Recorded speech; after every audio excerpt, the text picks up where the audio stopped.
ወይ ሰጠሽኝና ነው ደግሞ እጅሽ መጨብጥሽ ትሰማኛለህ ገዜዋ የኔን የለዛን እጅ ለመጨበጥ ወርቅ መልበስ አለብሽ እንዴትማ እኔ ለዛ ወርቅ ነኝ አንተ ደግሞ ጥበቃ ነህ እናማ አትመጥነኝም እንዴ ስንቴ ልንገር ስሚ ለዛ ማንንም ለማንንም አያንስምሽ እዚህ እንደው አኩበት ዝምልሽ አትንጓለይብኝ ካልፈለግሽኝ በቃ አትድረሽብኝ በቃ እንዴ ያልክ ማን ይደረሰባ እኔ ለዛ ደርሽባለሁ አስቸግሬ ያውቃለሁ ምን ይባላል መሰለሽ ዘመድም ደግ ነው ወዳጅም ደግ ነው እስከ ጊዜው ድረስ ሲወዱ መውደድ ነው ሲጠሉ አለመድረስ ይባላል ስሚ ከዚህ በኋላ ታገሽሻለሁ ስሚ ከእንግዲህ በኋላ እኔ ጋር ደርሰሽ ብትጨማለቂ ውርድ ከራሴ ትየሰደብከኝ ነው ወላል ብዬ እንጂ ምን ያህል እንድኛሽ እንትን ታዳረይ ዋ ገዛኝ ያለው ምንድነው ድምጣሽ ነው ቆይ በጧቱ ምን ብታደርግሽ ነው እንደዚህ የምትሆኚ ምን አድርጋሽ ነው አክስትሽ ነች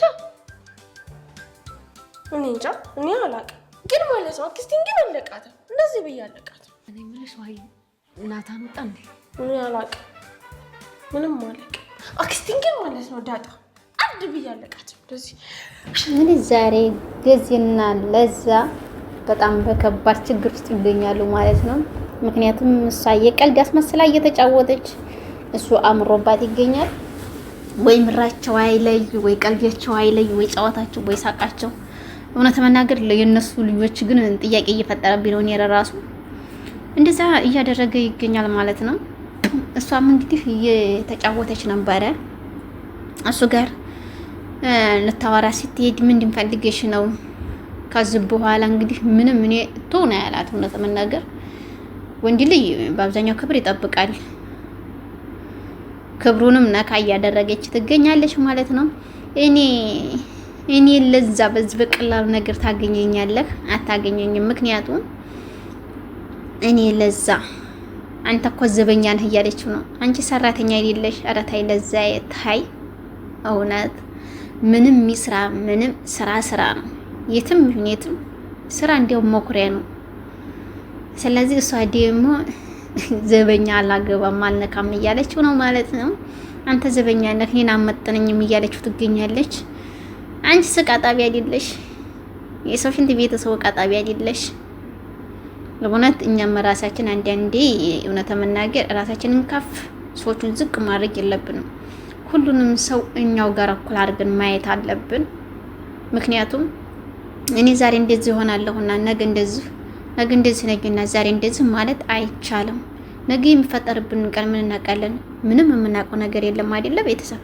አይታወቅም ዛሬ ዲህና ሆነን ነገ የሚገኘው ወይም ደግሞ ነገ የሚታየው ወይም ነገ የሚፈጠረው ነገር ሌላ ነው ዛሬ ሙሉ አካል ይዘን ነገ ሙሉ አካላችን እንደማይጎል በምን ተማመናለን እሱ የድንግል ማርያም ይጠብቀን እንጂ እንደዛ እያደረገች ትገኛለች ማለት ነው ታደሳ የዚህ ቤት ጠባቂ ቢሆንም አንቺም ነሽ እኮ ታዲያ እያላት ነበር እንግዲህ እሷም ያን ከተናገረች በኋላ ከዛሬ ጀምሬ እኔ ገዛኸኝ አይደለሁም ገዛኸኝ ንጉሱ አይደለሁም እኔ ራሱ ምክንያቱም አንቺ እዚህ ቦታ ብትደርሺ እኔ ዘን አንድ ነገር ብልሽ አንቺ እኔ ሰው ተባልኩ ጠብቂ እያላን ነበር ወንበር ላይ ተቀምጦ ራሱ ወንበር ላይ ነው ግፍት ላይ የጣለችው መልሳ እንዴት አደርክ ስትለው ጧት ማታ እንደዛ አድርጋው ጧት እንዴት አደርክ ስትለውም እግዚአብሔር ይመስገን ብሏት ነው ይወጣው ብቻ እግዚአብሔር ይመስገን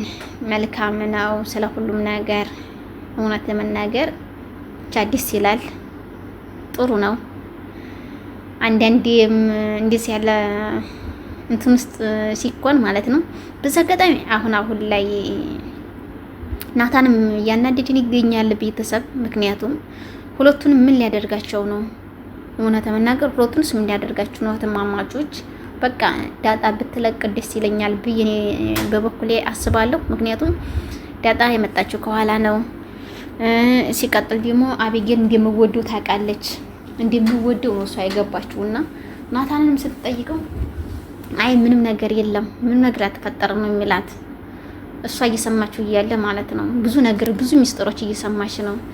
እኔ ነኝ ራስ ወዳድነት የሆንኩት ማለት ነው እያለችም እያሰበች ትገኛለች። አዎ ራስ ወዳድነት ሆነሻል ለዛዬ፣ ምክንያቱም ይቅርታ ዳጣዬ፣ ምክንያቱም የእህትሽን ፍቅረኛ መቀማት የለብሽም። ምንም ብትወጂው አሳልፍሽ ለእህትሽ መስጠት እህትሽ ትበልጥብሻለች እንጂ እሱ ምንም አይበልጥብሽም። እሷ ራሱ ለአንቺ ብዙ ጠበቃ እየሆነች ነው። አቢጌል በጣም የት ናት እንኳን ብሎ ሲጠይቅ ናታን ክላስ ናት ብላ እንዲያትናገር ወደ ውጭ ላይ መሰለኝ። እኔ እግዚአብሔር እውነት ለመናገር በጣም ነው ይገርም። ታውን ታጋለጣታለች ወይኔ ምን ልትል ይሆን ወይ እያልኩ ሳስብ ነበረ። እሷም እኔ ያላየኋትም አባዬ ወደ ውጭ ትሆናለች ዲያጣ ምንድነው ችግር አለ እንዴ እያለችው ነበረ። እንግዲህ በዚህ አጋጣሚ መድኃኒት እሷ ክላስ ስትገባ አይቶ ነው ቁልፉን ቆልፎባት የወጣው። ካሜራውን ልታወጣ እየገባች ነበረ። ጉዳያቸው ተጋልጧል። አሁን ላይ እንግዲህ ማርትዬ ይህን ስትሰማ ምን እንደምትልም ባላቅም ብቻ ከባድ ነው ስሜቱ። ከምንም ከማንም በላይ ይከብዳል ነው የሚለው ቤተሰብ። ምክንያቱም ከጋሽ ደረጀ መስማት አለባት እንጂ ከሌሎቹ መስማት የለባትም። ጋሽ ደረጀ ደግሞ በፍጥነት ቶሎ ብለህ ብታናግራትና ብታሳውቃት ደስ ይለናል። ይሄ ነገር በጣም እየተደራረበ በመጣ ሰዓት በጣም ትልቅ ከባድ ችግር እየፈጠረ ነው የሚገኘው። ምክንያቱም በቆየ ሰዓትም ብዙ ነገር ይፈጠራል የሚል ሀሳብ አለኝ እና እንደዛ እያደረገች ነበረ። ብቻ በጣም ከባድ ነው ስሜቱ፣ የሁሉም ስሜት። ናታን ወዴት ነው ሲላት፣ ናታን ክላስ የለም እንዴ ቆይ ሄጄ ላናግረው ሲል ማለት ነው። ወይኔ በመቤቴ ስም ሄዶ ክላስ እዛው ያገኛቸዋል ብዬ እንዴት ራሱ እንደደነገኩኝ ቤተሰብ። ከዛ አይኛ እናግረዋለሁ ወደ ውጭ ሳወጣ አይቀርም፣ ግን አባዬ መኪናይቱን ስጠንና ቤተክርስቲያን ደርሰን እንምጣ፣ ቤተክርስቲያን መድ ይፈልጋል ስትል እሺ ነው ያላት። እንግዲህ ያው ሁላችሁንም በአንድ ቤተክርስቲያን ልንሄድ እኮ ነው ዳጣ የመጣሽ እንዴ? ምንም የተፈጠረ ነገር የለም፣ አንቺም ውሃም አቢጌልም በአንድ እንሄድ ቤተክርስቲያን እንሄድ ሲላት እኔ ያለዲ ምን ያለችው ማለት ነው ዳጣ። ምክንያቱም በጣም የሚያወርቱን እየሰማ ነበረ። በጣም ከባድ ነገር ነበር እየተፈጠረ ያለው። እውነት ለመናገር ከባድ ነው። ምክንያቱም ለአዳር እኮ ነሽ እንዳደርሽ ቁጠሩ እያላት ነበረ። አቢጌልም በጣም ስታስቀኝ ነበር፣ ስታዝናናኝ ነበር፣ ስትዘል፣ ስትጨፈር፣ ስትጫወት ነበረ ቤቢሾ እያለች እሱም ሲስቅላት ሲጫወት ነበረ። ማርትዬ እዚህ ላይ ተናግራለች፣ የማወዳ ከሆነ ራቃት፣ ፊት አታሳያት ብለዋለች። አሁን ግን ፊት እያሳያት፣ እያቀረባት፣ እያጫወታት፣ እያሳቃት፣ እያዝናናት የሚገኛል ማለት ነው። ይሄ ነገር ግን ወዴት እየተሄደ ነው ቤተሰብ? እውነት በጣም ከባድ ነው። በቀጣይ በአዲስ ቪዲዮ እስከምንገናኝ መልካም ጊዜ እያልኩ ከዚህ ወሰናበታችኋለሁ ቤተሰብ። መልካም ጊዜ ይሁንላችሁ። ላይክ፣ ሼር፣ ሰብስክራይብ ማድረጋችሁን አትርሱ ቤተሰብ። ከልብ አመሰግናለሁ። መልካም ጊዜ